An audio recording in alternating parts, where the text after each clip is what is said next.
Get that filthy animal out of here. I don't need anything. I don't need anyone. Just let me die in peace. Get that filthy animal out. I don't need anything. I don't need anyone. Just let me die in peace. A 78-year-old man screamed those words at his neighbor who had brought him an abandoned puppy found shivering in the rain. The old man had been alone for 7 years since his wife died. He had stopped caring about life. He had stopped caring about himself. He was simply waiting to die. But that tidy, trembling puppy refused to leave his doorstep. Night after night, it sat there in the cold, waiting for a man who didn't want it. And one terrible night, when death came for the old man in the darkness, that unwanted puppy became the only reason he survived. This is the story of an abandoned puppy and an abandoned man who saved each other from dying alone. A story that proves sometimes the things we push away the hardest are the very things we need the most. In a quiet neighborhood on the edge of a small town, there stood a house that time had forgotten. The paint was peeling. The garden was overgrown. The windows were covered with dust so thick that sunlight could barely penetrate. The mailbox overflowed with letters no one bothered to collect. The neighbors walked past quickly, avoiding eye contact with a structure that stood as a monument to loneliness and decay. Inside that house lived a man named Harold. He was 78 years old, though he looked closer to 90. His hair was white and uncombed. His clothes were wrinkled and stained. His eyes, once bright with the joy of living, had faded to a dull gray that reflected nothing but emptiness. Harold had become a ghost, haunting his own home, existing but no longer truly living. It hadn't always been this way. There was a time when Harold was the heart of the neighborhood. He and his wife, Margaret, had raised 3 children in this house. The garden had been the most beautiful on the street, overflowing with roses that Margaret tended with loving care. The kitchen had always smelled of fresh bread and apple pie. Laughter had echoed through every room, and neighbors had gathered on the porch for summer barbecues that lasted until the stars came out. But that was before the children grew up and moved away to distant cities. Before they became too busy with their own lives to call more than once a month. Before Margaret's diagnosis. Before the cancer that ate away at her body over 18 agonizing months. Before Harold held her hand in that hospital room and watched the light leave her eyes forever. That was 7 years ago. 7 years since Harold had felt anything but emptiness. 7 years since he had cared about whether the sun rose or set. 7 years since he had stopped living and started merely surviving, waiting for death to reunite him with the only person who had ever truly understood him. His children had tried. At first, they had called more frequently after Margaret's death. They had visited 4 holidays. They had suggested he move closer to them, or perhaps into an assisted living facility where he wouldn't be so alone. But Harold had refused everything. He wanted to stay in the house where he had built his life with Margaret. He wanted to sleep in the bed they had shared. He wanted to sit in the chair where she used to read to him in the evenings. He wanted to die in the place where they had lived. Gradually, the calls became less frequent. The visits became shorter. The children had their own problems, their own families, their own lives. Harold didn't blame them. He had pushed them away. After all, he had rejected every offer of help, every expression of concern, every attempt to pull him back into the world of the living. He had made it clear that he wanted to be alone, and so alone he was.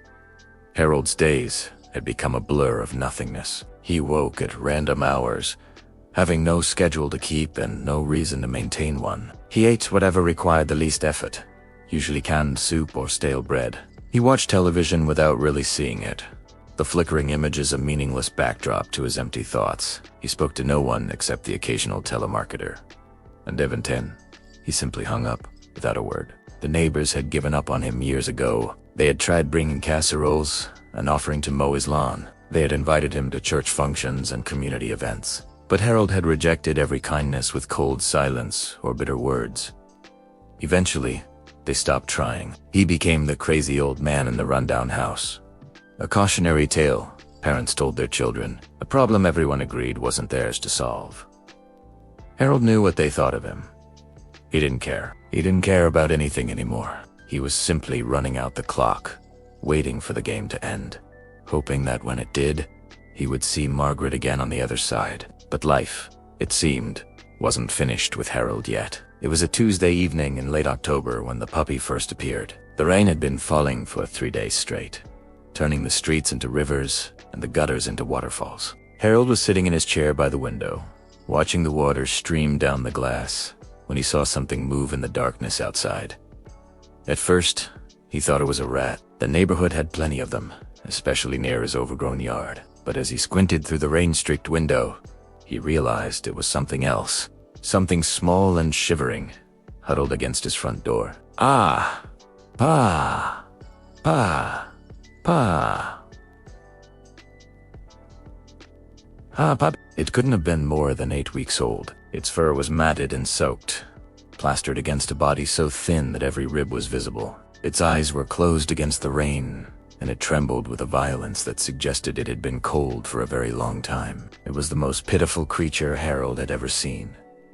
His first instinct was to ignore it. Whatever problems that animal had, they weren't his concern. He had enough trouble keeping himself alive without worrying about a stray dog. Someone else would deal with it. Someone else always dealt with things. But as the hours passed and the rain continued to fall, Harold found himself glancing at the window again and again. The puppy was still there, still shivering, still curled against his door, as if hoping that this barrier might eventually open and offer salvation. It wasn't moving to find better shelter. It wasn't leaving. It was just waiting. Harold told himself he didn't care. He went to bed that night and tried to sleep, but the image of that tiny, trembling body kept invading his thoughts. He woke at 3 in the morning and shuffled to the window. The rain had slowed to a drizzle, but the puppy was still there, a wet shadow against his doorstep. It'll be dead by morning, Harold thought. And maybe that's a mercy. Better a quick death from the cold than a slow one from starvation. But when morning came and Harold looked out the window, the puppy was still alive. Barely, it had stopped shivering, which Harold knew was a bad sign. Its breathing was shallow and irregular. Its eyes remained closed, but somehow, impossibly, it clung to life. Harold stood at the window for a long time, wrestling with himself. What did it matter if one stray dog died on his doorstep? What did anything matter? He had come to terms with death long ago. His own, Margaret's, the slow death of everything he had once cared about. One more death would change nothing. And yet, with a growl of frustration that surprised even himself, Harold shuffled to the front door and yanked it open. The puppy didn't move. It didn't even open its eyes. Harold bent down, his old joints screaming in protest, and scooped the tiny body into his arms. It weighed almost nothing. It was like holding a wet rag with bones inside. Harold could feel its heart beating, rapid and weak, a desperate rhythm that seemed to say, "Please, please, please." "You're going to die anyway," Harold muttered as he carried the puppy inside. I don't know why I'm bothering, but he was bothering. For the first time in 7 years, Harold was doing something that required effort, something that wasn't purely for his own minimal survival. He wrapped the puppy in an old towel and set it by the heating vent. He found some leftover soup in the refrigerator and heated it to lukewarm, then tried to coax the animal to drink. He sat beside it on the floor, his back aching, his knees complaining, watching for any sign of improvement. The puppy didn't respond at first. 4 hours, it lay motionless, except for the shallow rise and fall of its chest. Harold began to accept that he had been right, that death was coming for this creature just as it would eventually come for him. But sometime in the late afternoon, the puppy opened its eyes. They were brown, those eyes, warm and deep, like chocolate or coffee or the earth after rain. They looked up at Harold with an expression that seemed far too intelligent for such a young animal. An expression of recognition, of gratitude, of something that Harold hadn't seen directed at him in a very long time. Trust. The puppy's tail twitched. Just once, just a tiny movement, but it was enough. Something cracked inside Harold's chest. Something that had been frozen for 7 years began, ever so slightly, to thaw. "You're a stubborn little thing, aren't you?" Harold said gruffly. "Fine. You can stay until you're strong enough to leave, but don't expect anything from me. I'm not in the business of caring for strays." The puppy's tail twitched again, as if it knew the old man was lying. Over the following days, the puppy grew stronger. Harold told himself he was only providing basic care, just enough to keep the animal alive until he could dump it at a shelter. But somehow, basic care became something more. He found himself making trips to the store for dog food, something he hadn't done in years since he barely bought food for himself. He cleaned the matted fur with warm water and a gentle brush. He let the puppy sleep in a box lined with old blankets, positioned close to the heating vent. And despite himself, he gave the puppy a name.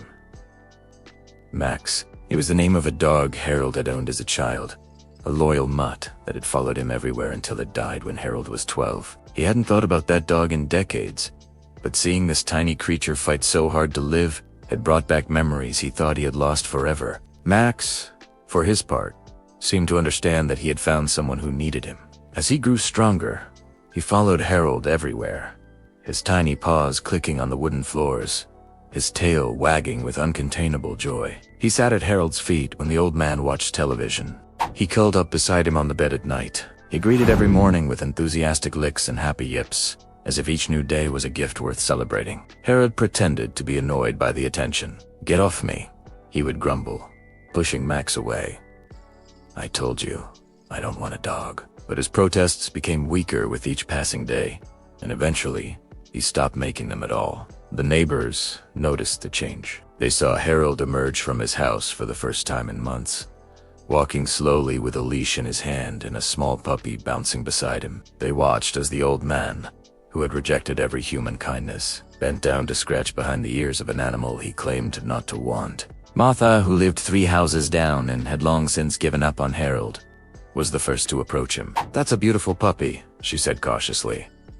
"What's his name?" Harold hesitated, the old bitterness rising reflexively. But before he could deliver a cutting remark, Max bounded toward Martha, tail wagging, and Harold found the words dying in his throat. "His name is Max," he heard himself say. "He showed up on my doorstep during the rain." "Well, isn't he a sweetheart?" Martha said, kneeling to pet the excited puppy. "You know, Harold, I was beginning to think you'd never come out of that house again." Harold wanted to say something dismissive, something that would drive her away like he had driven everyone away. But Max was looking up at him with those warm brown eyes, and the words wouldn't come. "Yeah, well," Harold muttered instead. The dog needed to go outside. It wasn't much, but it was something. A small crack in the wall Harold had built around himself. And cracks, once formed, have a tendency to spread. The months that followed were a slow transformation. Harold began taking Max for walks every day. First, just to the corner, then around the block, then through the neighborhood park where children would stop to pet the friendly puppy. He started buying groceries regularly again, needing to stay healthy enough to care for the dog. He cleaned parts of the house he hadn't touched in years, embarrassed at the thought of living in such squalor now that he had another living being to consider. The neighbors watched this transformation with quiet amazement. Harold wasn't suddenly friendly, wasn't suddenly the jovial man he had been before Margaret's death. But he nodded at people now. He answered when spoken to. He even smiled occasionally, usually when Max did something particularly adorable. More importantly, Harold started to feel something again. The numbness that had encased his heart for 7 years was beginning to melt. He found himself looking forward to waking up in the morning because Max would be there, wagging his tail, ready for another day. He found himself caring about whether he lived or died because someone depended on him. Someone would be alone and confused if he simply gave up. Max needed him. And in needing him, Max had given Harold something he thought he would never have again. A reason to live. But the greatest gift Max would give was still to come. It happened on a cold night in January, almost a year after the puppy had first appeared on Harold's doorstep. Max was no longer a puppy by then, but a full-grown dog, still small but strong and healthy, with a shiny coat and bright eyes that missed nothing. Harold had gone to bed early that night, feeling more tired than usual. He had assumed it was just the cold weather, the kind of bone-deep exhaustion that comes with age and winter. But as the night deepened, something went wrong inside his body. Something serious. Harold woke suddenly, or tried to wake, but his body wouldn't respond. His chest was tight, so tight that breathing felt like trying to suck air through a stone. His left arm was numb. His vision was blurring at the edge. He tried to call out, but his voice emerged as barely a whisper. Heart attack. The words formed in his mind with clinical clarity. This is it. This is how I die. He wasn't afraid. In some distant part of his consciousness, he was almost relieved. Finally, it was over.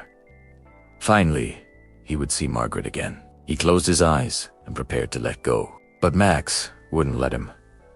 The dog had been sleeping at the foot of the bed, but he was awake now, alert to something wrong with his human. He jumped up and pressed his nose against Harold's face, whimpering urgently. When Harold didn't respond, Max began to bark. Not his usual playful bark, but something deeper, more frantic, more desperate. Harold tried to push the dog away, tried to tell him to be quiet and let the end come, but his arms wouldn't move, and his voice wouldn't work. He was trapped inside a body that was shutting down, listening to his dog try to save a life that Harold had long since stopped valuing. Max's barking grew louder, more insistent. He ran to the bedroom door, then back to Harold, then to the door again, as if trying to will someone to appear. When no one came, he did something extraordinary, something that Harold would never be able to explain. He jumped off the bed, ran to the front door, and began scratching at it with a ferocity that left marks in the wood. His barking echoed through the empty house,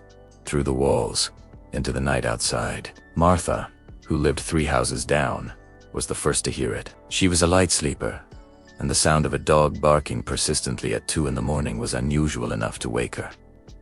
At first, she tried to ignore it, but the barking didn't stop. If anything, it grew more urgent, more panicked, more like a cry for help. "Something's wrong," Martha told her husband, throwing off the covers. "That's Harold's dog. Something's wrong." She put on her robe and walked outside, the cold January air biting at her skin. She could see Harold's house from her porch, could see the dog still scratching at the front door, still barking with that desperate, pleading sound. Martha ran. She was 63 years old and hadn't run in years, but she ran. She reached Harold's door and pounded on it, calling his name. No response. The dog was still inside, barking, throwing himself against the door. "Call 911. Martha screamed to her husband, who had followed her outside. Something's happened to Harold. The paramedics arrived within minutes. They had to break down the door to get inside, finding Max standing guard over his fallen human, still barking, still refusing to let death take his person without a fight. Harold was alive, but barely. Massive heart attack. "Another 10 minutes, the paramedic said. And it would have been too late. They loaded him into the ambulance and rushed to the hospital, where doctors would spend the next 6 hours fighting to save his life. Max was left behind, confused and frightened, watching the ambulance disappear into the night. Martha took him home with her, promising the dog that his human would come back.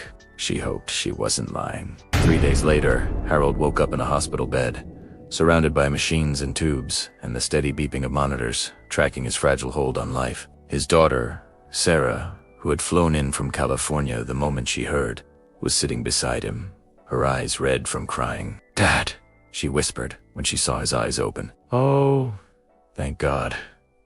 Dad, you're okay." Harold's first word wasn't his daughter's name. It wasn't Margaret's name. It was the name of the creature who had saved his life. "Max," he croaked. "Where's Max?" "He's safe," Sarah assured him. "The neighbor has him." "Dad, he's saved your life. The doctor said if he hadn't barked, if someone hadn't heard him and called for help, you would have—" She couldn't finish the sentence. She didn't need to. Harold closed his eyes, but not in resignation, in gratitude. For the first time in 7 years, he was genuinely, profoundly grateful to be alive. The recovery was long and difficult. Harold's heart had been damaged, and at his age, healing was a slow process. But he had something now that he hadn't had before. He had a reason to fight. Max was waiting for him at home, probably confused, probably wondering why his human hadn't come back. Harold couldn't let that dog down.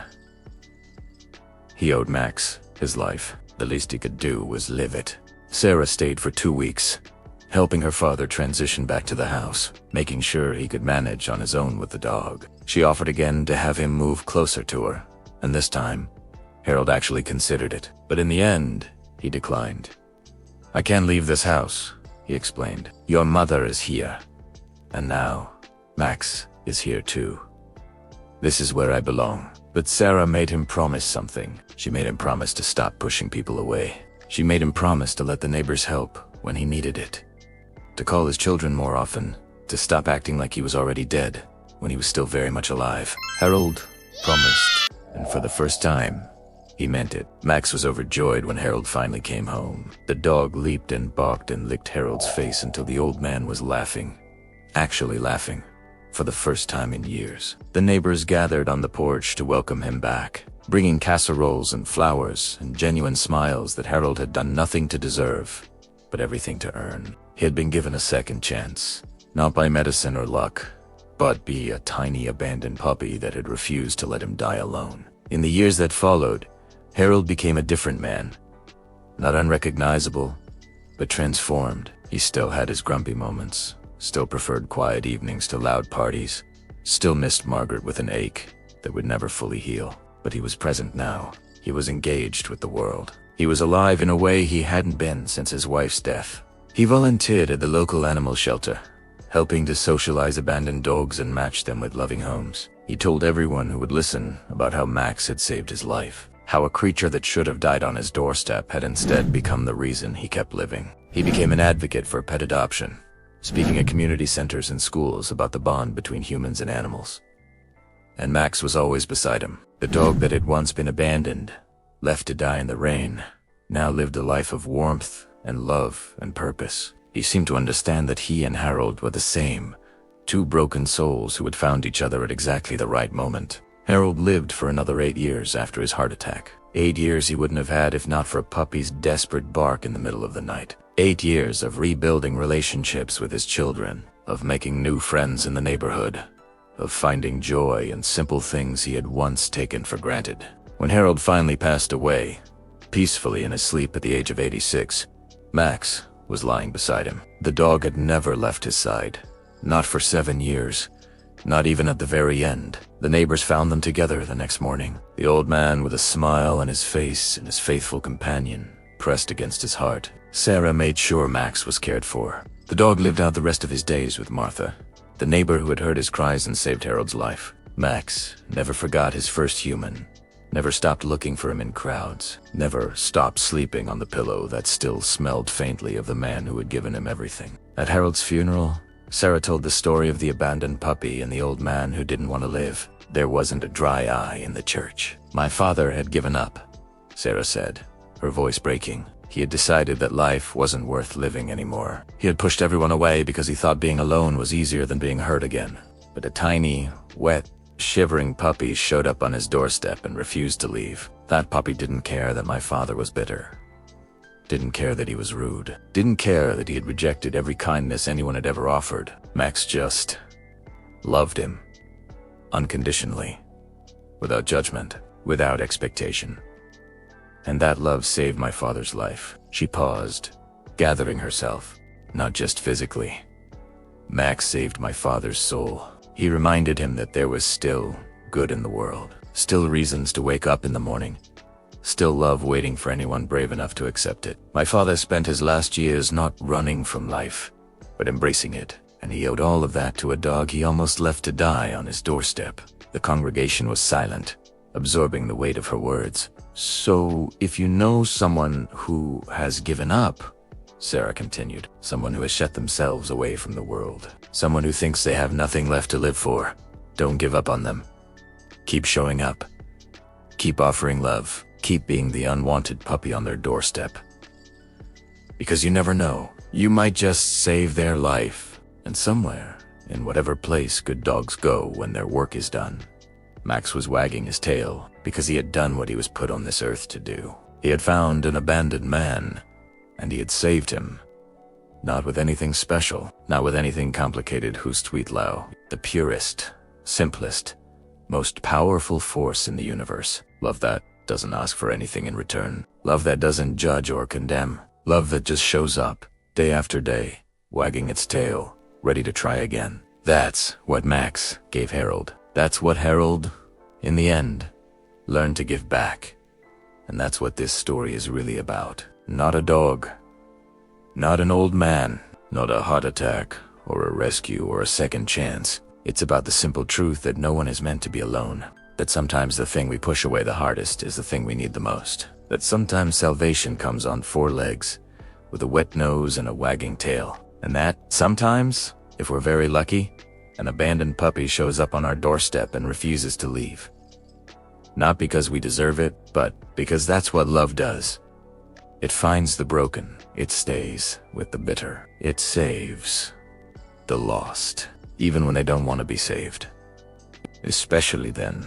Friends, if this story touched your heart, drop a comment telling me what lesson it taught you. Let me know what country you're watching from. Hit that like button, share this with someone who needs to hear it, and subscribe so you don't miss more stories like this one. There's more waiting for you right on your screen. Thank you for staying with me until the very end.